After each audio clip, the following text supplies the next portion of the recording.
Salut, c'est Olivier, ton coach en marketing. Alors dans cette vidéo, je vais te parler de communauté. La question c'est pourquoi créer sa communauté? Et la réponse, elle est très simple. Regarde autour de toi. Que ce soit les startups, les sites e-commerce, les infopreneurs, ceux qui performent le plus et ceux qui ont les meilleurs résultats, ce sont ceux qui ont réussi à fédérer des gens autour de leur projet. Donc il y a une vraie nécessité aujourd'hui, quand on voit la concurrence qu'il peut y avoir, de fédérer des gens autour de ton projet aussi. Voilà. Donc ça peut bien entendu être autour de ton projet, mais si tu es freelance ou tu as une volonté de monter une agence par exemple, être capable de créer des communautés, c'est quelque chose d'essentiel aujourd'hui. Cette compétence, elle est rare et est vraiment importante sur le marché actuel. Dans cette vidéo qui se présente sous forme de tuto, je vais bien sûr aborder des éléments importants quand on crée une communauté, des étapes à faire et des choses à ne pas faire. Voilà. Si tu veux aller plus loin, si vraiment ça t'intéresse de monter en compétences sur Instagram par exemple et acquérir des techniques de growth hacker autour d'Instagram, eh bien sache que j'ai sorti la formation Instagram et j'ai sorti aussi le logiciel Instabot qui est au sein de la Growth Academy. Tout ça est aujourd'hui disponible à l'unité. Donc tu peux regarder dès à présent dans la description. J'ai mis le lien où tu vas pouvoir te procurer Instagram et Instabot. En attendant, eh bien, écoute, bonne vidéo. Je te retrouve derrière mon écran. À tout de suite. Alors une communauté, c'est quoi? Une communauté, c'est avant tout, il ne faut pas oublier, un intérêt commun. C'est-à-dire que si tu fais un compte Instagram où tu montres avec des liens tu montes un compte et tu mets des liens d'affiliation, tu vois, une succession de jeux concours, du placement de produits en continu, ce n'est pas une communauté. Tu n'auras pas une communauté, tout simplement. Tu auras juste des gens qui seront intéressés à un instant T parce qu'il y a une opportunité. Ce serait donc des opportunistes, mais tu n'auras pas fédéré des gens autour de toi avec une même approche et de l'échange, parce que c'est ça qui est essentiel. Une communauté, c'est de l'échange. Qu'est-ce qui se passe du coup? Il y a plein de comptes comme ça sur Instagram. Globalement, les gens participent, ils prennent ce qu'il y a à prendre et puis ils s'en vont. Voilà, donc tu vas avoir globalement, hormis au moment des jeux concours, tu vas avoir des pics d'interaction parce qu'il y a un intérêt momentané, mais le reste du temps, puisque tu vas montrer des photos qui a peu d'osmose et peu d'interaction, les gens, quand tu vas faire un post, tu vas avoir quelques likes, tu vas avoir un ou deux commentaires, parfois même de robots qui commentent automatiquement. Et ça se voit très régulièrement sur Instagram. C'est quasiment la majorité des comptes. Donc, conséquence vraiment très forte du coup, c'est quoi? C'est que ça ne fonctionne plus. Ça ne marche plus. Tout le monde s'en fout. C'est-à-dire que les marques, aujourd'hui, elles vont chercher... c'est pour ça qu'il y a un attrait de plus en plus important pour les micro-influenceurs. Les marques préfèrent véritablement travailler avec des petits influenceurs qui ont une vraie communauté qui suit sur une niche, un domaine vraiment, que plutôt un influenceur qui a 100 000 followers, mais bon, c'est du tout venant.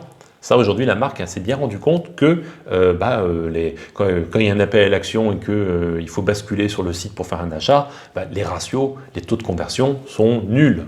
Moi, j'ai pas mal d'exemples avec des gens avec qui je travaille, où véritablement, tu peux avoir 50 000 followers et générer 100 clics. Ce qui veut dire que véritablement... avoir une communauté comme ça, autant faire du Google AdWords, c'est plus intéressant. Donc, une communauté aujourd'hui, c'est ça le changement en 2019, c'est certainement moins de compteurs, moins de monde, mais des gens de qualité, des gens qui vraiment te suivent parce que vous avez des choses en commun. Voilà, donc la question maintenant qu'on a défini ce qu'était une communauté, les étapes, tu vois. Donc, étape 1, ce qu'il faut, essentiel, c'est de créer un avatar client. C'est ce qu'on appelle, un avatar client. Donc là, je vais appeler ça un avatar de communauté. C'est le membre type de ta communauté. Tu vois, aller prendre n'importe qui, ça ne sert à rien. C'est que derrière, tu as bien un intérêt. Tu as forcément un objectif et donc forcément un client type. Si tu fais même du dropshipping et que tu as décidé de vendre du matériel, je ne sais pas, de matériel de musique, pourquoi pas? Bon, si tu vends des guitares, je ne sais pas, ou forcément derrière ça, c'est que tu vas intéresser les gens qui jouent les guitares. Et donc ça, est-ce que c'est important de comprendre ça? Tu vois, quel est ton public? Est-ce qu'il aime? Donc voilà, dans les exemples, s'il aime le tennis, est-ce qu'il aime, il aime pêcher, il aime les bons restos, c'est un homme, c'est une femme, quel âge il a? Parce que tu vois, tu vas pas parler de la même manière, tu vas pas montrer les mêmes choses à un adolescent, quelqu'un qui a 20 ans, 25 ans, 30 ans, 40 ans, 50 ans, un senior. Tout le monde est sur Facebook, par exemple, aujourd'hui. Bon, de 15 à 65 ou 70 ans, la majorité, beaucoup de gens, il y en a de tout sur Facebook. Mais tu ne parles pas de la même manière aux mêmes personnes. Donc, il faut bien comprendre, il faut que tu réfléchisses à qui tu t'adresses pour mieux leur parler. Parce que parler à une communauté, c'est parler avec des gens qui se sentent concernés dans l'approche que tu as. Voilà. Ça, c'est essentiel. C'est la première étape la première question que tu dois te poser, c'est à qui tu t'adresses. Étape numéro 2. La question que tu dois te poser, c'est une fois que tu as défini les gens à qui tu veux t'adresser, aussi bien par ton business ou parce que tout simplement ça te plaît, comment tu peux les aider? Parce qu'une communauté, c'est ça. Une communauté, c'est aider les gens. Donc, je sais pas, si on prend le tennis par exemple, tu vas l'aider à faire un meilleur service. Tu vois, si c'est quelqu'un qui aime la pêche, et que toi tu es pêcheur, tu vas l'aider. Comment aujourd'hui, des techniques, il y en a certainement des tonnes dans le monde de la pêche, comment faire pour pêcher une dorade en 5 minutes, je ne sais pas. Après, je ne sais pas ma spécialité, mais il y a plein de points et tu vas pouvoir l'aider au quotidien à progresser. Et c'est ça une communauté. Une communauté, c'est de l'entraide. C'est-à-dire que tu vas, toi de ton côté, toi tu es globalement l'administrateur, que ce soit un compte Instagram, un groupe Facebook, tu es un petit peu l'organisateur. Donc tu es là pour apporter de la valeur aux gens, leur expliquer, les faire progresser, voilà. Et en tout cas leur apporter de l'information parce que vous avez un point commun et que toi, tu as pris la décision, ou tu es expert peut-être, et que tu veux aider les gens. Voilà. Par exemple, tu peux l'aider aussi, je ne sais pas, si tu es passionné de gastronomie, à tester les meilleurs restaurants de France. Voilà. Donc, mais on reste sur du contenu. Tout ça reste du contenu. L'aide passe par le contenu, parce que si tu fais des photos sans intérêt, un peu au hasard, tu vas lasser les gens, tout simplement. Aujourd'hui, même sur Instagram, les gens, c'est devenu, je regarde des photos, mais si aujourd'hui, il y a quelques influenceurs, bien entendu, ceux qui ont des centaines de milliers de followers, ils ont créé leur image, ils font ça depuis des années, mais aujourd'hui, si tu veux percer, il faut aller au-delà de ça et travailler davantage au-delà de la photo. La photo, c'est le point d'entrée, mais derrière la photo qui donne envie, il doit y avoir vraiment un apport, quelque chose de supplémentaire, au-delà de la photo. Voilà. Je vais donner un exemple. Tu vois, par exemple, j'ai pris sur YouTube, j'ai pris Florian Nair, qui, puisque je parlais juste avant, il teste des restos, puisqu'il teste des fast-food, ce genre de choses. Donc, tu vois, clairement, on est sur un environnement très clair, où il s'adresse à une population très claire, avec une communauté et des choses qu'on aime, où c'est très clair. Lui, il va tester des fast-food à travers la France, à travers l'Europe, et la communauté derrière aime ce qu'il fait parce que ça leur plaît de découvrir des nouvelles choses, tout simplement. Et puis, il est dans cette thématique, il ne sort pas de ça. Voilà. Et donc ça, c'est essentiel. C'est-à-dire que véritablement, tu te crées aujourd'hui, c'est devenu, c'est quelqu'un qui il est réputé pour ça, tout simplement.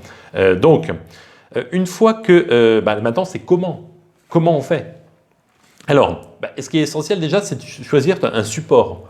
Est-ce que tu vas aller sur Facebook, Instagram, YouTube, Snapchat, des réseaux sociaux? C'est divers et varié. Alors, comment on choisit? Déjà, tout dépend bien entendu de ta thématique, tout dépend de l'âge de ton audience. C'est sûr que si ce sont des gens qui ont 50 ans, aujourd'hui ils sont davantage sur Facebook parce qu'ils n'ont pas forcément sont pas passés sur Instagram parce que ça ne les intéresse tout simplement pas. Voilà, Instagram, on est sur une audience plus jeune. Maintenant, question importante, c'est avec quel réseau social on peut grossir rapidement. Il faut savoir que Facebook, on peut grossir assez rapidement. Aujourd'hui, bien sûr, YouTube, c'est un endroit intéressant parce que les gens aiment beaucoup les vidéos. Instagram, ce qui est intéressant, c'est que c'est visuel, c'est dynamique. Si ton audience, elle est jeune, elle est dessus. C'est-à-dire que beaucoup de jeunes aiment vraiment utiliser Instagram. Tu peux faire bien entendu des vidéos ou des photos, hein. Mais comme on est sur quelque chose de très visuel, il y a la possibilité d'animer une communauté par des jeux concours, par des techniques, bien sûr, de growth hacking qui permettent de faire grossir rapidement un compte, ce qui ne sera pas forcément le cas avec, par exemple, YouTube, où on est moins dans un aspect réseau social qu'Instagram. Voilà. Il ne faut pas, bien entendu, les éléments importants, c'est créer un écosystème, un personnage, un environnement, tu vois. Donc, c'est essentiel. C'est-à-dire que tu dois, bien entendu, pas poster des photos au hasard, mais toujours être dans une vision, une voie. Toi, ton objectif, c'est telle thématique, tu t'orientes sur cette thématique et tu ne sors pas de cette thématique. Voilà. Et donc, tout l'écosystème de ton compte, par exemple Instagram, doit tourner autour de ça, ton personnage, ton environnement. Voilà.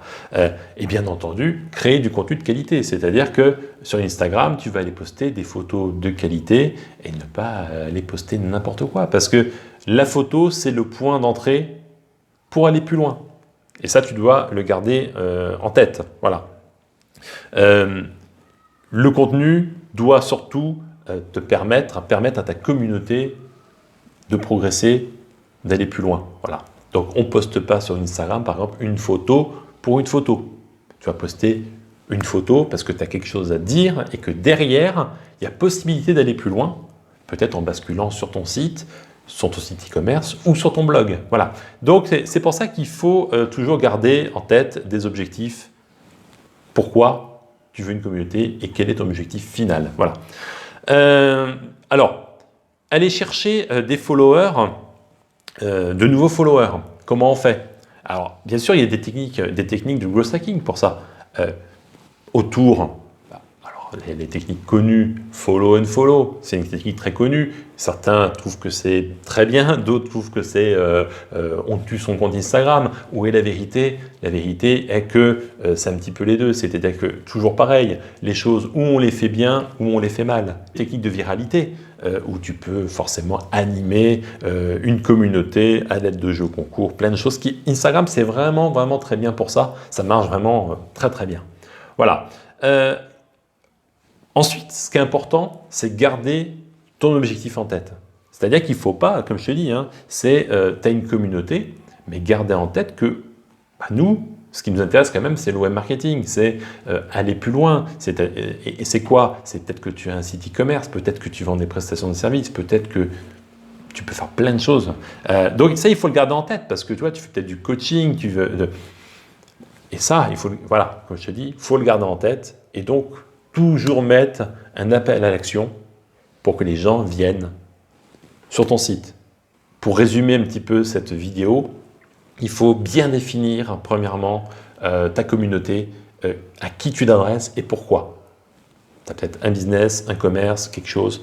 Donc, ton avatar client, ça, il faut le définir, qui c'est. Une fois que tu as ça, tu choisis ton réseau social. Donc, ça peut être Facebook, ça peut être YouTube, ça peut être Instagram. Là, j'ai parlé d'Instagram, mais voilà. À la suite de ça, tu vas aller poster du contenu en rapport avec ton avatar. Qu'est-ce que ton avatar recherche? Qu'est-ce qu'il aime? Comment tu peux l'aider? Voilà. Et ça, c'est facile. Une fois que tu as compris ton avatar, je peux te sortir plein d'exemples. J'en ai sorti jusqu'à présent, mais voilà, tu décides si c'est des jeux vidéo, tu vas pouvoir l'aider à progresser. Il y a plein de choses. Ça, les idées ensuite, tu vas pouvoir vraiment, elles vont couler toutes seules parce que tu comprendras quelle est ton audience et ce dont elle a besoin. Et donc, une fois que tu as ça, tu n'as plus qu'à faire, par exemple sur Instagram, des photos, des mini-vidéos, même de 30 secondes, où tu vas aider cette personne. pour aller plus loin, elle pourra basculer sur ton blog, sur ton site e-commerce. Il y a plein de choses à faire. Voilà. J'espère que cette vidéo t'a donné des éléments de réponse, des choses à faire et à ne pas faire. Tu vois, il faut vraiment être très clair, avoir des objectifs. Et encore une fois, donc, je t'invite vraiment à réfléchir à créer ta propre communauté parce que c'est quelque chose qui est vraiment très facilement faisable aujourd'hui, à condition d'utiliser les bonnes techniques. Je te mets le lien dans la description où tu peux récupérer la formation Instagram et le logiciel Instabot qui va t'aider, qui va t'apporter surtout des éléments de réponse complémentaires pour grossir rapidement ta propre communauté. Je te dis à bientôt pour une prochaine vidéo. Ciao!